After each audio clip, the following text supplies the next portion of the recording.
I never thought a simple text message could pull the ground out from under me. But that's exactly what happened. No warning, no conversation. Just 7 words. Sorry, I think we're better as friends. No name, no emotion. It was as if I had been erased, as if the 2 years I spent by Evan's side had never existed. The same man who once promised to love me through my worst days now discarded me with the coldness of a corporate memo. I read and reread that message so many times I could recite it by heart. I sat there in the kitchen of my tiny midtown apartment, my coffee spoon frozen in midair, unsure whether to laugh or cry. My hands were trembling, my heart empty. That morning, I had gotten ready earlier than usual. I'd landed an interview for an internship at Palisade and Keene, one of the biggest corporate tech firms in New York. And even with my chest in ruins, I went. It was that or collapse. I arrived 15 minutes early, as always.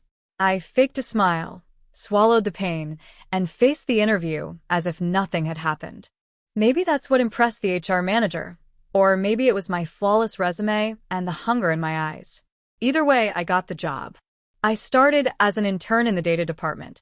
The work was technical, meticulous, often invisible, but I dove in head first. I became obsessed with spreadsheets, code, automations. Every extra hour, every sleepless night was a way to not think about Evan, to not remember the sound of his laugh echoing through my empty room.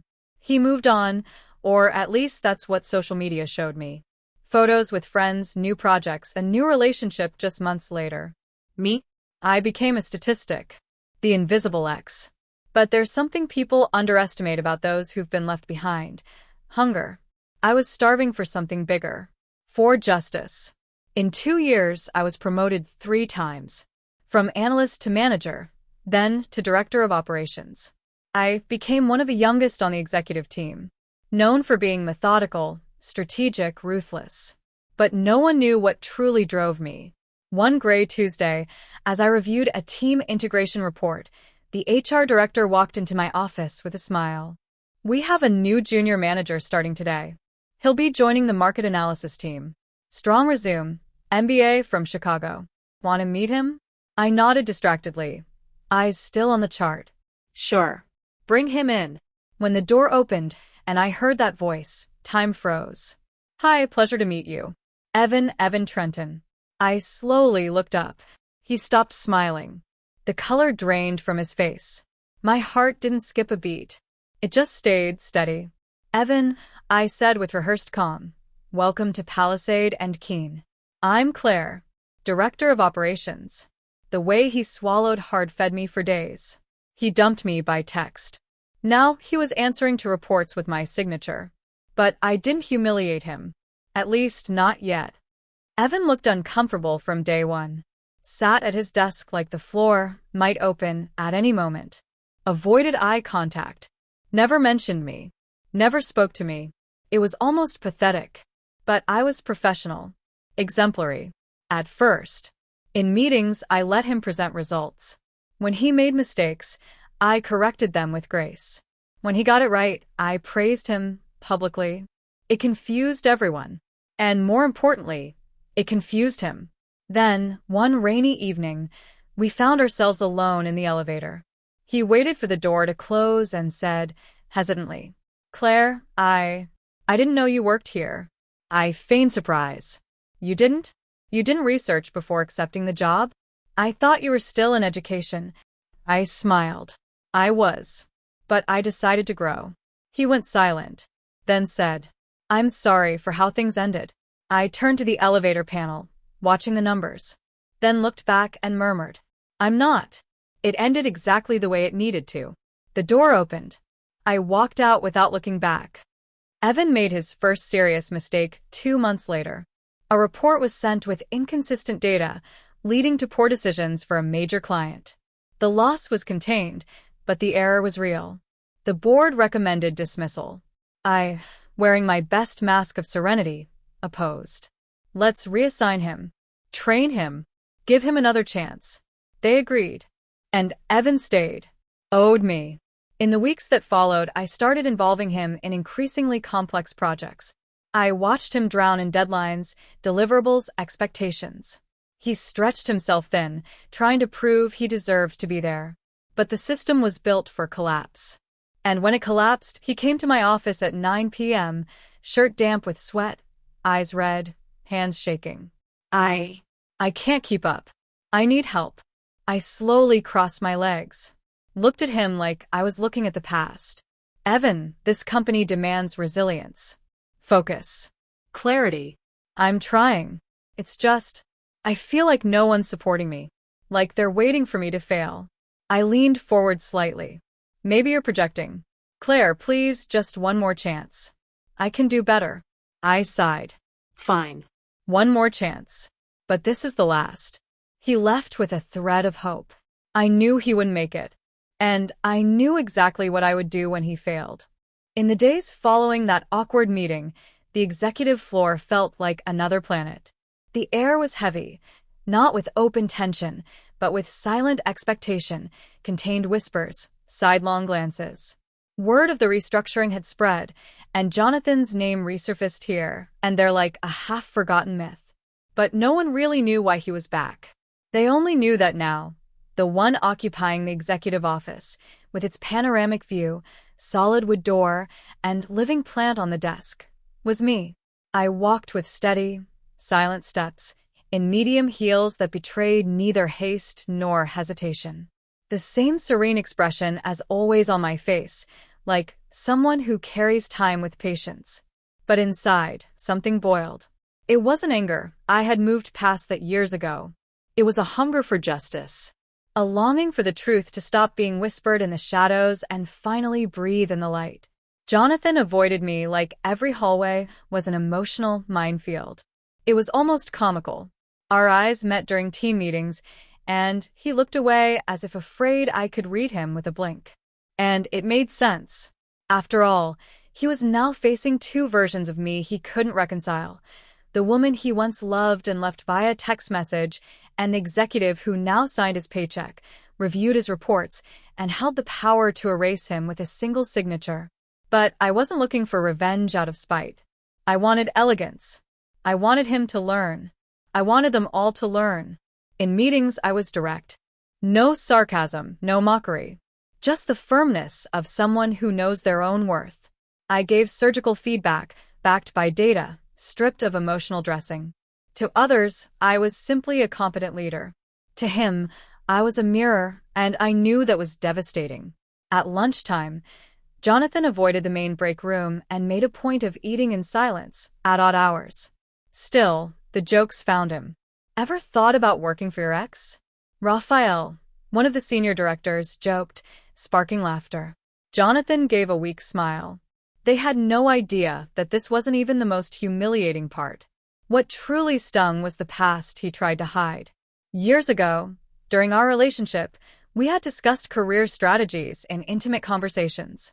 And he had used some of those ideas, my ideas, to rise.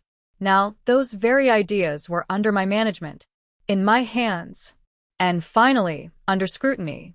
I began reviewing old reports, past decisions, strategies bearing his name. What I found wasn't just negligence.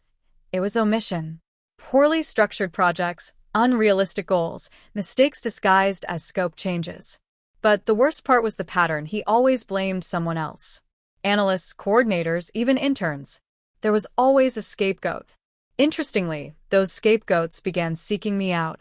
One by one, they told me what really happened. Their stories aligned, like puzzle pieces that had never been put together. And I took notes. Calmly, without rushing. It was in this climate that Elizabeth, one of the company's most influential board members, invited me for an informal coffee. "You're doing excellent work," she said, smiling with a kind of look that concealed strategic intent. "The team is motivated. Numbers are up. And above all, you've earned their respect." "I'm glad to hear that, Liz. But Jonathan, how are things between you two?" I hesitated. There was something in that question that wasn't just curiosity. Professionally, he does his job. Personally, he's part of the past. And the past, my dear, is sometimes the greatest risk to the present. Especially when it still wears a badge. That conversation stuck with me. It was time to decide, did I want punishment or a lesson? Did I want to see him fall, or did I simply want to move forward, stronger than he ever imagined? By the end of that week, I made my decision. I called Jonathan in for a one-on-one meeting. It was our first since his return. He walked in slowly, like someone expecting a verdict. "Come in," I said, voice neutral. He sat down uneasy. "Look, I know I was probably an idiot," he began, trying to break the ice. I raised my hand. "This isn't personal, Jonathan. We're here to talk about your performance."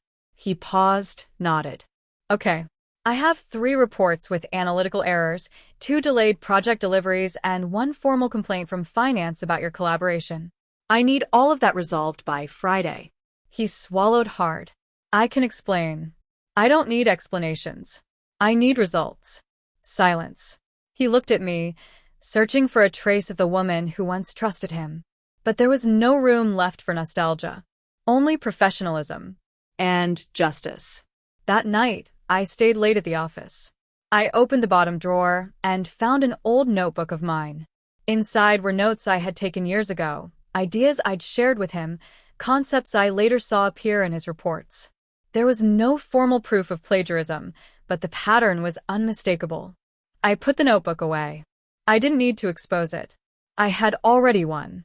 On Friday, just before the end of the day, Jonathan walked into my office with an envelope. "I came to deliver this," he said, handing me the paper. "What is it?" "My resignation letter." "Just like that?" He hesitated. I know when I've lost. And for the first time, his eyes didn't seek pity. There was something more mature in them. More broken. "The truth is, I lost the day I let you go." I signed the receipt of the letter and dismissed him with a brief nod. The following week, he didn't come back. And what surprised me most was that no one missed him. The department ran more smoothly. Analysts felt heard. Ideas flowed more freely. And me? I was stronger, quieter, more relentless in my serenity. I learned that justice doesn't need to shout or carry trophies. It only needs coherence, time, and presence.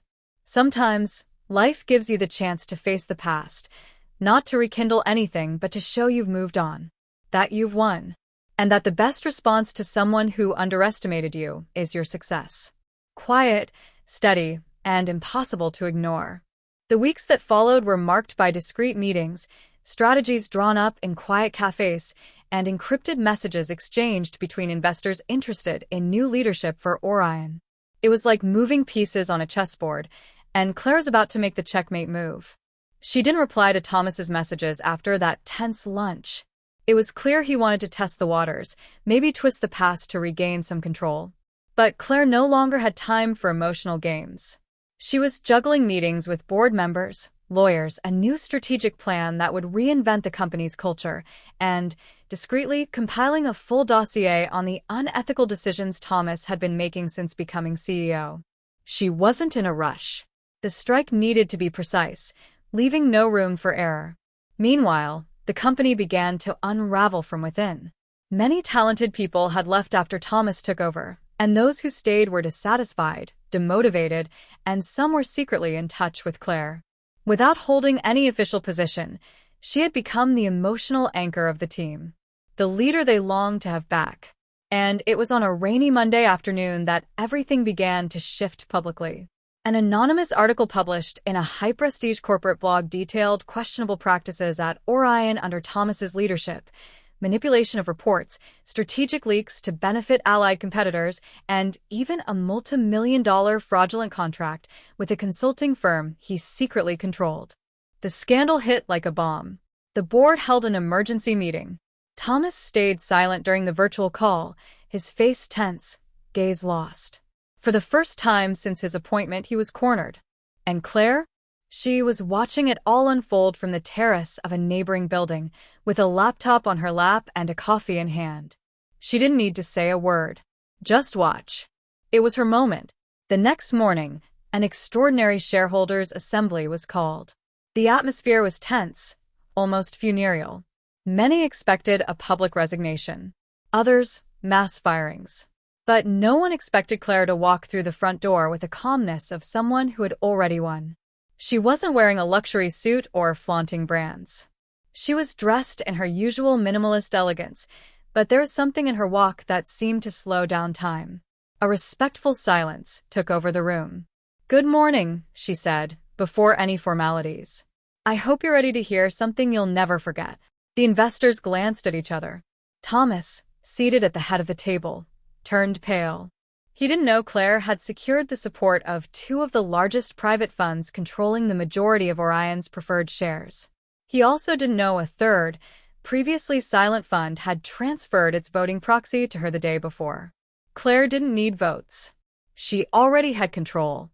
Then she presented her proposal. New governance, restructuring, transparency, a growth plan based on real talent, not family ties or the appearance of leadership.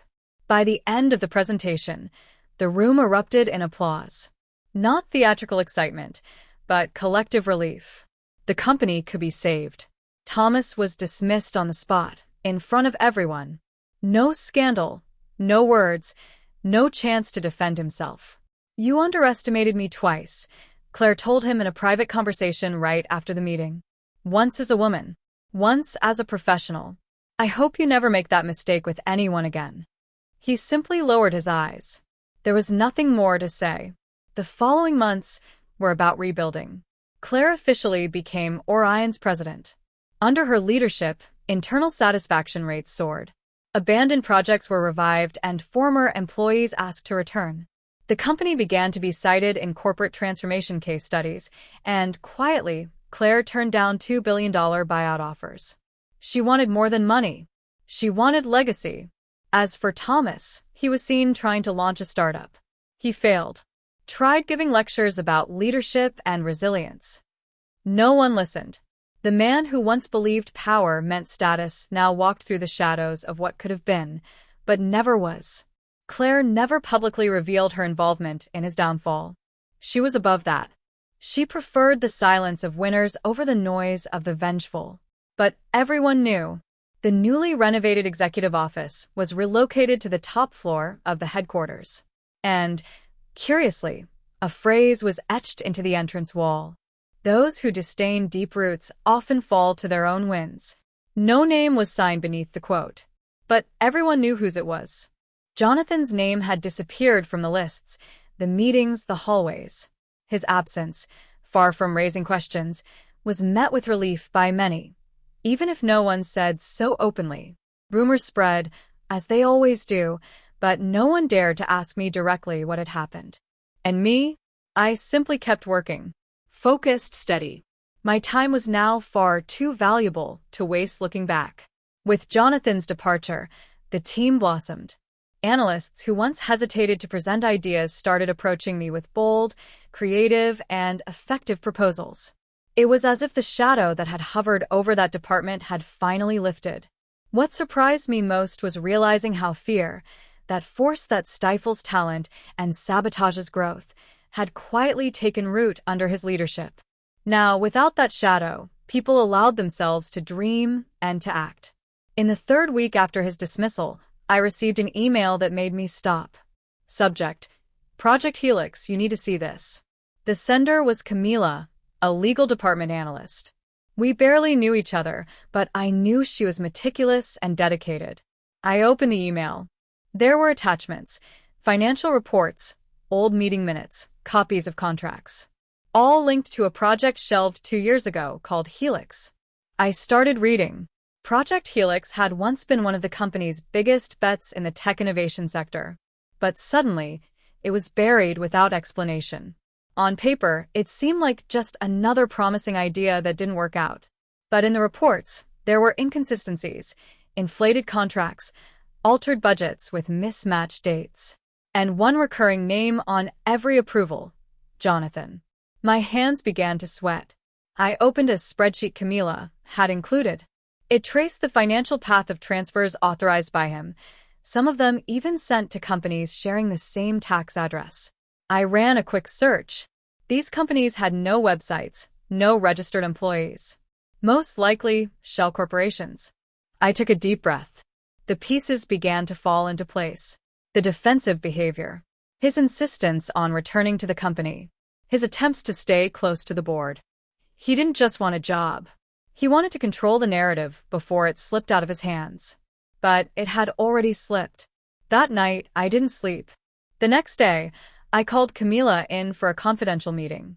She arrived visibly anxious. "I thought you should know," she said before I could greet her. "You were right," I replied. "This changes everything." She nodded. "I have more, but I wanted to show you first before involving the board." That moment showed me I had earned more than results. I had earned trust. Over the following weeks, we assembled a full dossier. We reviewed every line of every contract, every signed authorization. And the more we dug, the deeper the hole seemed. We were looking at a possible fraud that could not only compromise Jonathan's name, but the company's as well. If it came to light in a chaotic way, the scandal would be inevitable. And now I was the one at the top. I scheduled a meeting with Elizabeth, the board advisor. I brought everything. She listened in silence, reading each document, analyzing every detail with the care of someone who understands the weight of a decision. At the end, she set her glasses on the table and looked me in the eye. "So what now? Now you decide. Do we report this formally or resolve it internally?" Elizabeth sighed. "There's a third option. We use this to shield the company, correct the processes, and ensure nothing like this ever happens again.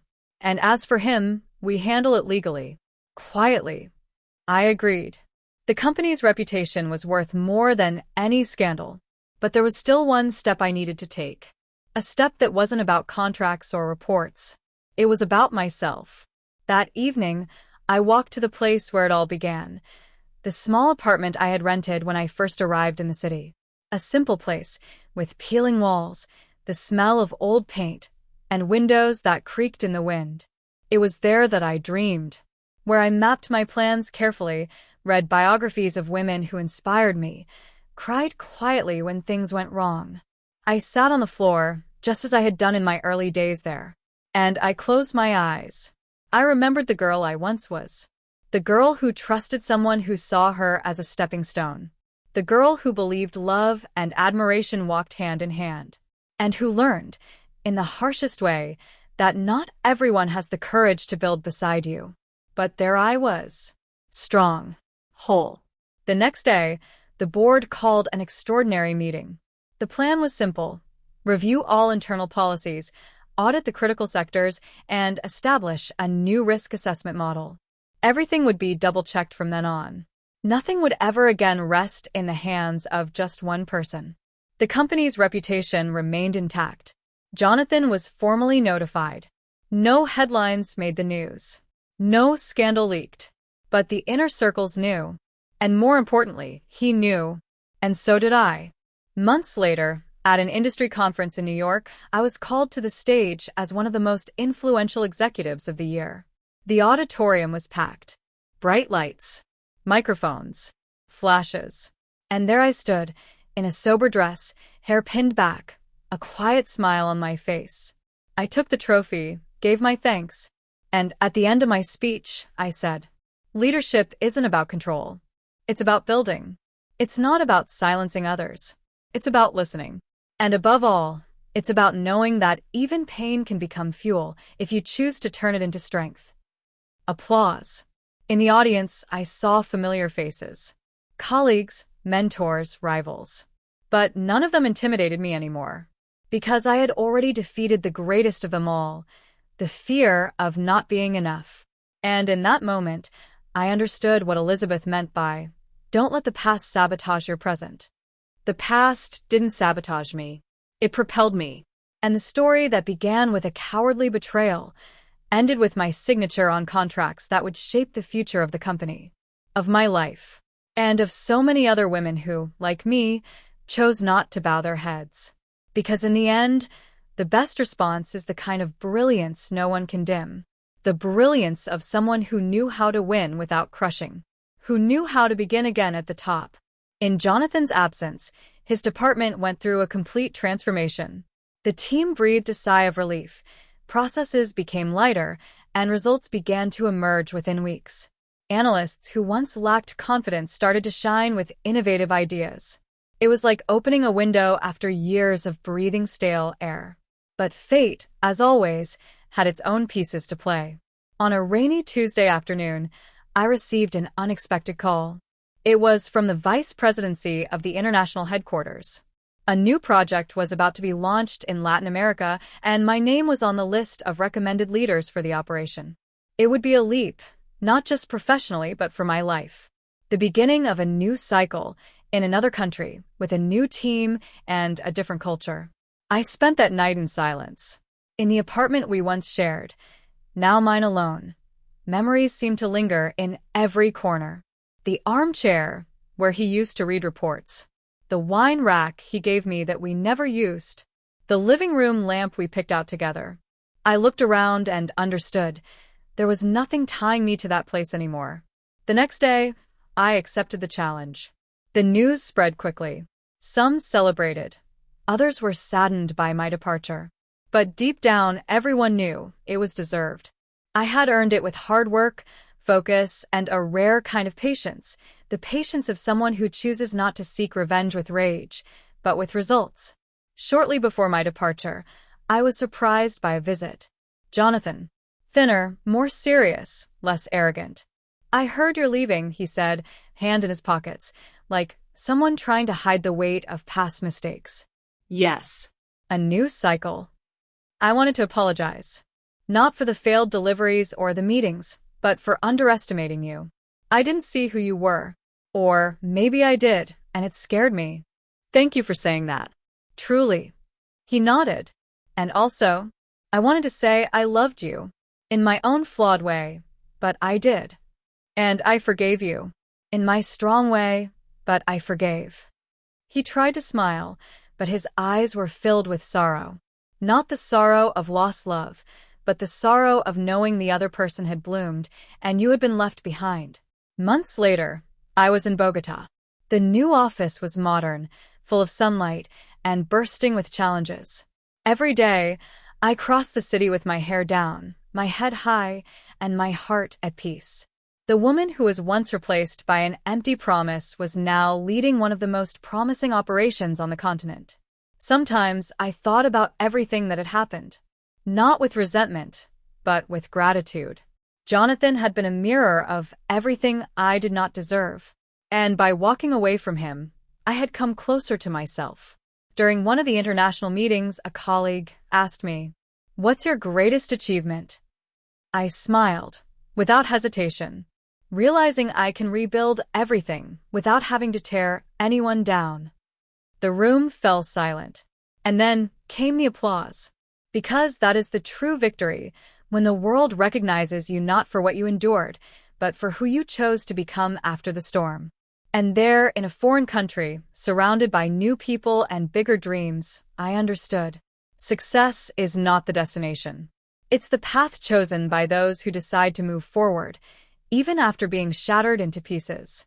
Because those who bloom in the midst of chaos will never again settle for crumbs. The months in Bogota passed with an intense yet curious rhythm. The city, with its mist-covered mountains and fragrant cafes, felt like an extension of my soul at that moment. Firm on the outside, but constantly transforming within. The team welcomed me with some hesitation at first, perhaps because of my foreign background or the reputation that preceded me. But just a few weeks of working together were enough for empathy to take the place of doubt. I devoted myself not only to my work, but also to myself. I began to study Spanish more deeply, signed up for local cooking classes, and made friends with incredible women who showed me that starting over doesn't mean losing yourself. It means expanding who you are. It was in one of those classes that I met Clara. She was a vibrant Colombian, quick to laugh, with eyes that seemed to carry ancient stories. There was something in Clara that reminded me of who I was before Jonathan. She was free. She spoke with her whole body. She wore colorful clothes without caring what others thought. In no time, we became confidants. One evening, over wine and conversation on her flower-filled terrace, she asked me, "Have you ever thought about loving again?" I went silent. Not because I didn't know the answer, but because I had never allowed myself to even ask the question. I'd been so focused on proving I was strong, capable, and enough that my heart had remained folded away at the bottom of my suitcase. Does it still hurt? She asked gently.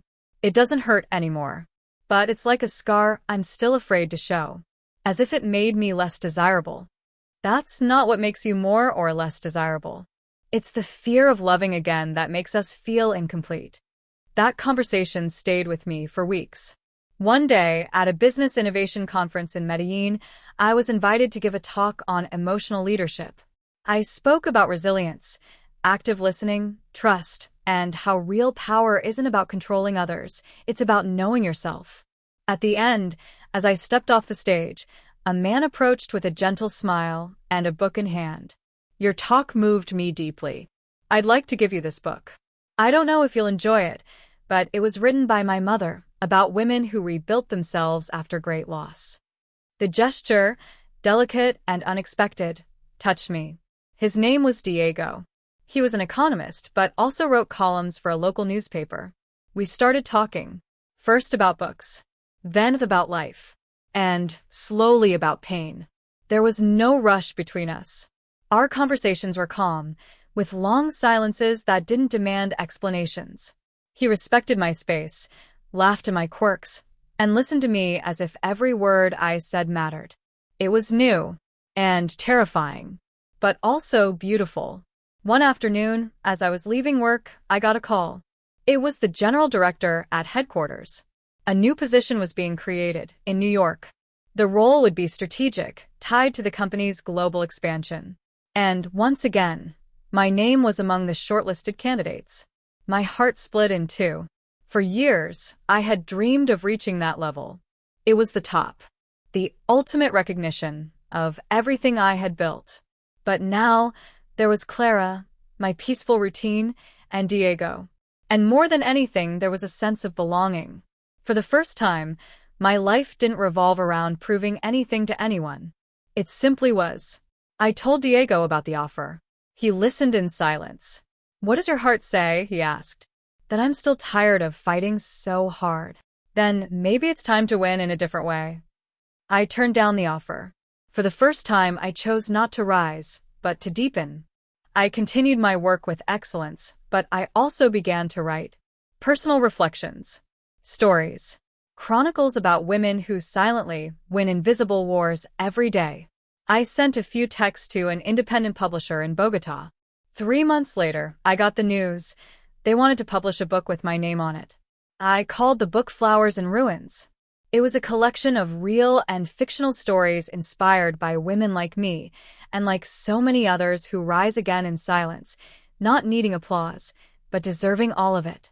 The launch took place in a small bookstore in the La Candelaria neighborhood. Clara was there, in a red dress, with tears in her eyes. Diego, too, with the book in hand and pride in his smile. And I, between hugs and autographs, understood that success is when you look around and recognize everything you've built, on the inside. That night, back at home, I sat on the couch and looked at the Bogota sky through the window. A shooting star streaked across it. I closed my eyes and made a wish.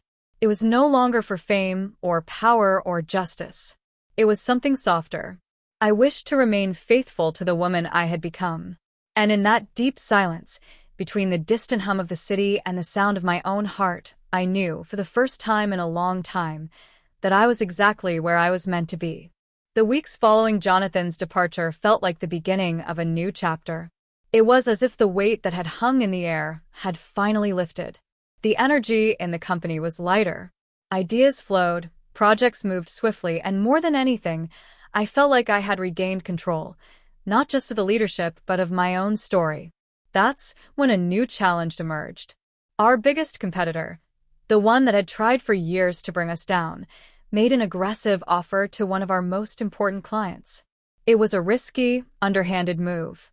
If we lost that contract, the consequences would be devastating. For the first time since I took the position, I saw the directors hesitate. Fear.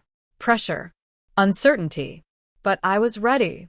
I invited the client to a meeting. I didn't send representatives. I went myself. I arrived alone, with a tablet, a confident smile, and a dossier that showed more than just numbers. It revealed values, commitment, and vision. I showed what we had built and where we were going. I spoke with firmness, honesty, and soul. I'm not here to convince you to stay. I'm here to remind you why you chose us, I said, looking him in the eye. At the end of the meeting, the client shook my hand firmly. Thank you for the reminder. We're staying with you. On the way back to the company, I sat in the car and, for the first time in months, let a tear fall. Not from pain, but from pride. From release. From a cycle that closed in silence and with dignity. That same month, I was invited to give a talk at an international conference on women in leadership. It was the first time I would speak publicly about my journey since the promotion. I rehearsed for nights, but when the time came, I let my heart lead.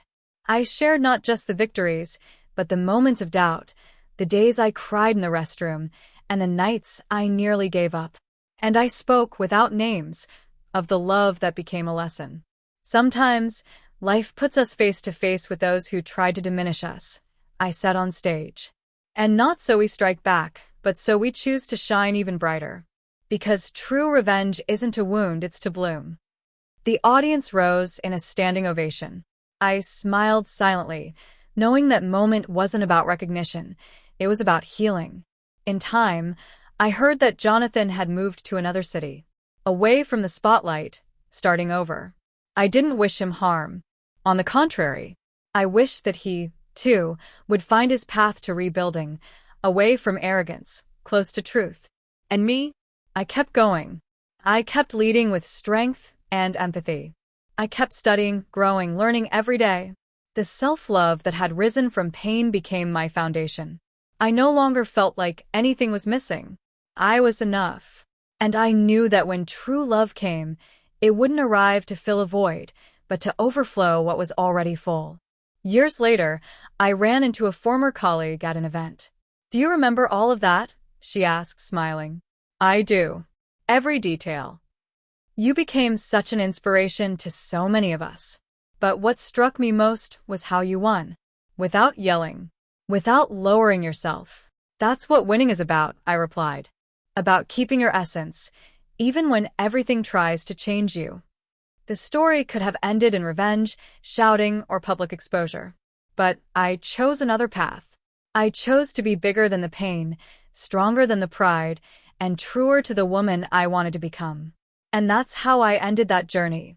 With my head held high, a light soul, and a silent legacy built with courage, conviction, and self-love. Because in the end, the best revenge is never an attack. It's a serene smile that says, despite everything, you bloomed.